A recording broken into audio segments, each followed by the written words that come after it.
और उत्तर प्रदेश के मुख्यमंत्री योगी आदित्यनाथ ने लखनऊ में संजय गांधी स्नातकोत्तर आयुर्विज्ञान संस्थान और डॉक्टर राम मनोहर लोहिया आयुर्विज्ञान संस्थान के अलावा जनपद इटावा स्थित उत्तर प्रदेश आयुर्विज्ञान विश्वविद्यालय और प्रदेश के अन्य राजकीय मेडिकल कॉलेजों में नवचयित 1442 स्टाफ नर्सों को नियुक्ति पत्र वितरित किए। इस दौरान अपने संबोधन में उन्होंने कहा कि प्रदेश में हर साल 1 लाख सरकारी और 12 से 15 लाख निजी क्षेत्र में नियुक्तियां उत्तर प्रदेश के युवाओं को उपलब्ध करवाने का काम किया जाएगा। हम लोग जब आए थे 2017 में अनएम्प्लॉयमेंट यूपी का 19 के आसपास था,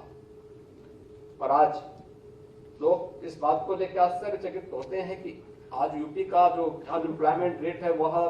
3 और 4 के बीच में है। 3 और 4 रोजगार की संभावनाएं,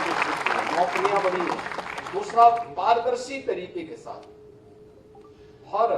व्यक्ति को नौकरी की संभावनाओं के साथ जोड़ने का कार्य भी किया गया।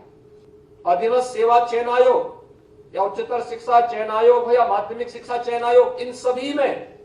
नियुक्ति की प्रक्रिया को पूरी पारदर्शी तरीके के साथ संपन्न करने का कार्य हुआ है,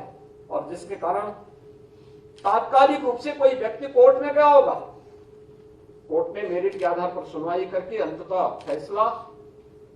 हमारे पक्ष में किया है, हमारे आयोग या बोर्ड के पक्ष में किया, और परिणाम है कि हम लोगों ने 6 लाख से अधिक नियुक्ति की प्रक्रिया को अब तक संपन्न किया है, और हम लोगों ने तय किया है कि हर वर्ष 1 लाख सरकारी नियुक्तियां और 12 से 15 लाख निजी क्षेत्र की नियुक्तियां उत्तर प्रदेश के युवाओं को उपलब्ध करवाने का कार्य